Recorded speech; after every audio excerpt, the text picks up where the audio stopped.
algumas ideias de Max Weber sobre a questão do Estado e sobre a questão da política. É importante que cada acadêmico, cada estudante da política, trate e faça a leitura sistemática de uma pequena obra do Max Weber chamada Política como Vocação. Ciência e Política, duas vocações, editada pela Cultrix em 1999. Max Weber começa a detalhar, a discutir sobre a segunda parte do pequeno livro, Ciência e Política, sobre a questão do que ele entende por política. Para ele, política é um conceito amplo e abrange todas as espécies de atividades diretivas autônomas.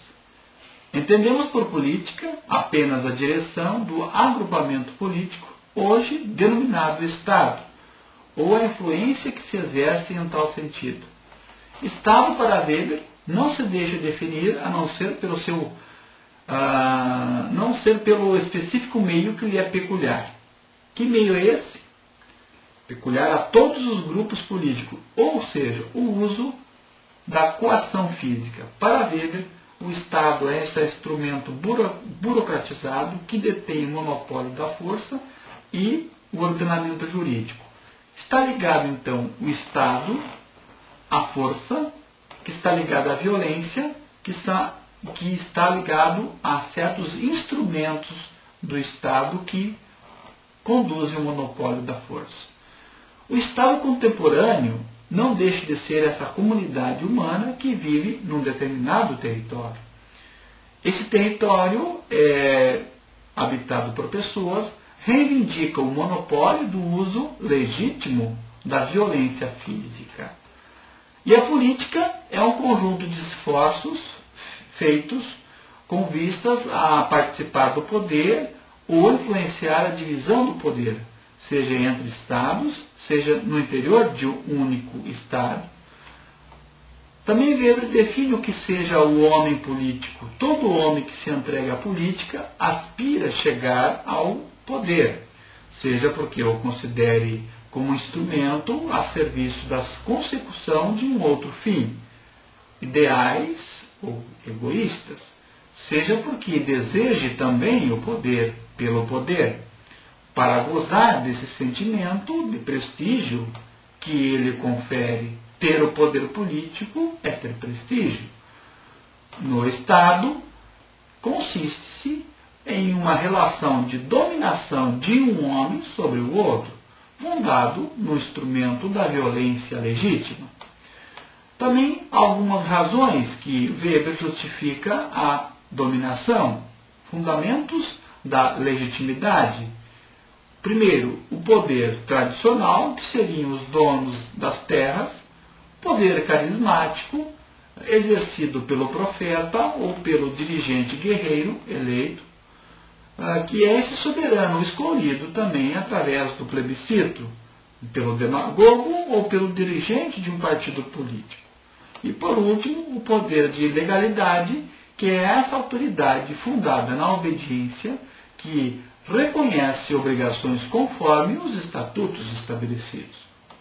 É o poder do servidor do Estado em nossos dias. Por outro lado, existem os súditos, que obedecem pela resignação, pelo medo, pela vingança das potências mágicas, ou talvez pela esperança, pela recompensa nesta terra ou num outro mundo. Quais as forças de legitimação do poder, segundo Max Weber? Primeiro, é o carisma. O carisma seria essa submissão ao carisma de um chefe. Quando os súditos depositam fé, esperança num líder político, nesse ser transcendental, nesse ser carismático.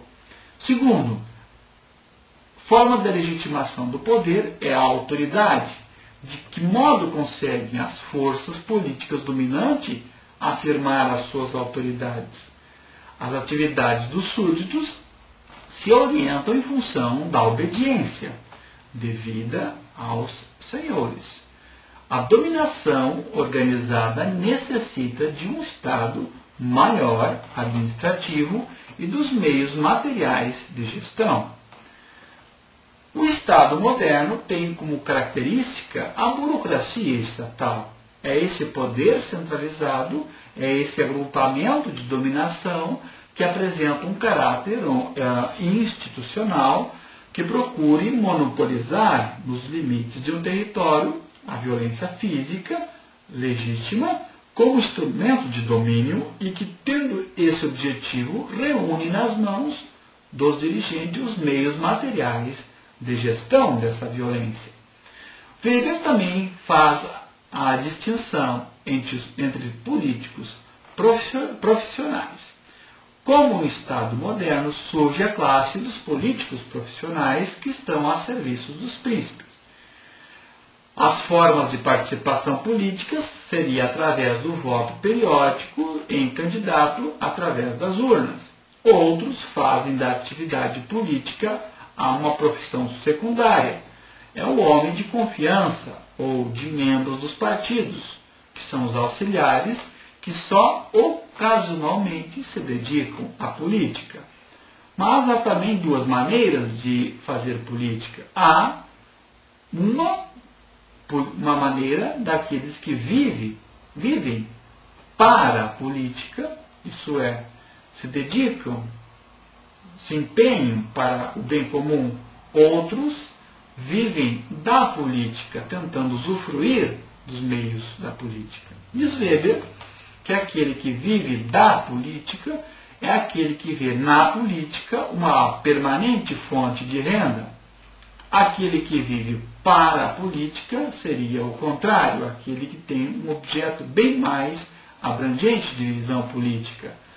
A política não visa mais o bem comum, mas o próprio interesse. Essa é uma frase dita por Weber que parece que alcança uma ressonância bastante significativa nos nossos dias. Diz Weber, as lutas partidárias não são, portanto, apenas lutas para a consecução de metas objetivas, mas são, a partir disso, e sobretudo, rivalidades para controlar a distribuição de empregos.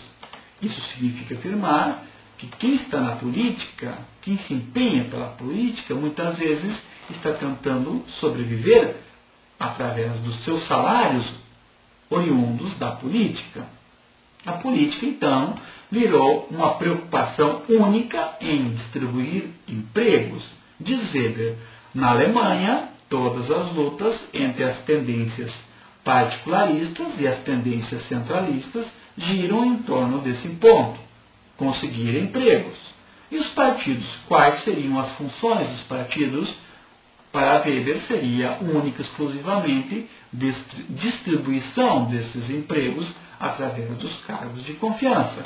Os partidos se irritam muito mais com arranhões ao direito de distribuição de emprego do que desvios de programa. No fundo está, o desvio de programa não é tão importante, o importante é que se consiga se aliar com um ou com outro para que nós possamos entrar num consenso se há uma distribuição equânime dos empregos, das vagas para cada partido. Se um determinado partido ganhar as eleições, por exemplo, em um município, metade dos eleitores serão beneficiados com esses cargos, com esses empregos, ou alguma outra forma de vantagem. Consequentemente, o partido perdedor, com seu eleitorado minoritário, além de amargar a derrota, ficará sem emprego e sem as vantagens. Resta-lhe apenas esperar as próximas eleições para mudar esse quadro. Weber trata igualmente da distribuição de empregos em diversos países e distribuição de cargos e postos administrativos. Então, partido é um trampolim para garantir um futuro. Desta forma, aos olhos de seus aderentes, os partidos aparecem cada vez mais como uma espécie de trampolim que lhes permitirá atingir esse objetivo essencial, garantir o futuro.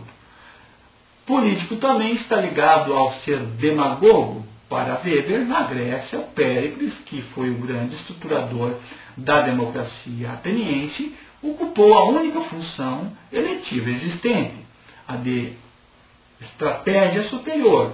Os outros postos atribuídos eram por sorteio. Ele dirigia a eclésia soberana dos demos ateniense.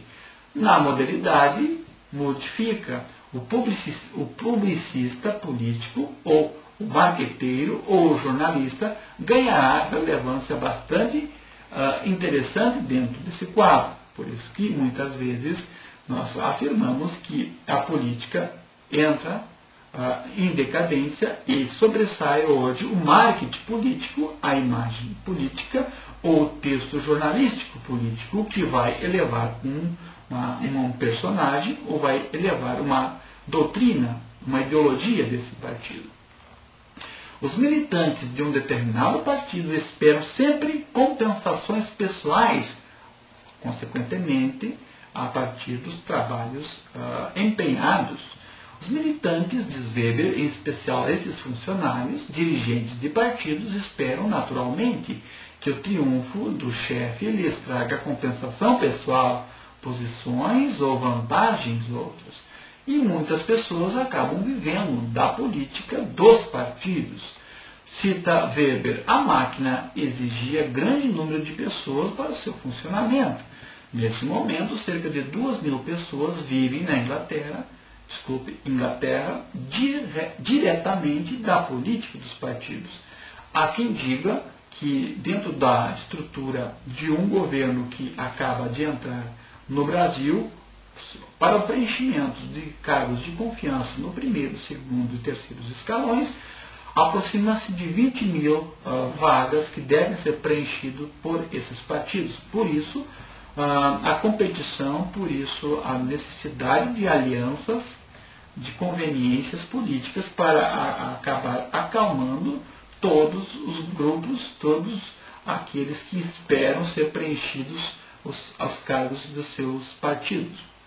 Muitos estão à procura, mas elevado ainda é o número daqueles que se acham à cata de uma situação e dos que se mostram ativos em razão de outros interesses, especialmente no campo da política municipal. Esses chefes, na visão de Weber, que são os homens dos meios capitalistas que financiam as eleições. Ele só busca, na visão de Weber, o poder, seja como fonte de riqueza, seja pelo próprio poder. Ele trabalha muitas vezes na obscuridade, não é ouvido em público e conserva o silêncio, porém sugere aos oradores o que convém dizer. Que alegrias pode a carreira política trazer? São muitas, segundo Weber. Primeira delas, esse sentimento de poder, que só a política traz. 3 qualidades do homem político: a paixão, o sentimento de responsabilidade e o senso de proporção. Qualidade psicológica fundamental do homem político, que é o recolhimento, a calma interior do espírito e também manter a distância dos homens e também das coisas. Segundo, vaidade. É um inimigo, segundo Weber, vulgar que o homem político deve dominar a cada dia e a cada hora. Atinge a todos e não estamos isentos da vaidade em todas as profissões.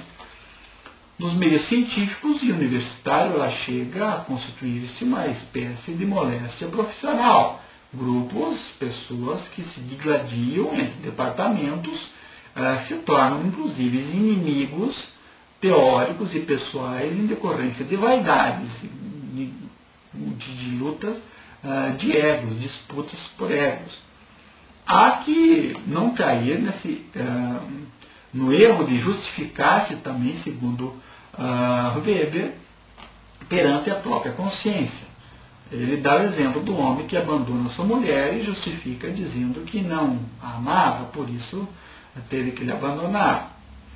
A política, segundo Weber, é diabólica, é o diabo, e o diabo é velho e é necessário envelhecer para conhecer o demônio.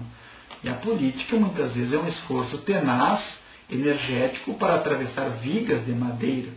Tal esforço exige, há um tempo, paixão e senso também de proporção. Para terminar, sobre o possível e o impossível, Weber menciona que é perfeitamente exato dizer, e toda a experiência histórica confirma que não se teria jamais atingido o possível se não se houvesse tentado o impossível. Assim, eu acabo de mencionar algumas ideias que você encontra na obra Política como Vocação, do Max Weber. Uma boa leitura a você.